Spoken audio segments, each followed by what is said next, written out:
নবীজি বলেছেন, কেউ যদি ভাঙ্গা অন্তর জোড়া লাগায় তাকে বিনা হিসাবে জান্নাতে দেবে।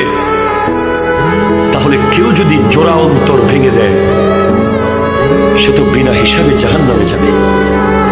সেজন্য আমি ভাবছি আমি কখনো আমার নিজের অজান্তে কারো মন ভাঙলাম কিনা, এই ভয়টা আমি পাচ্ছি।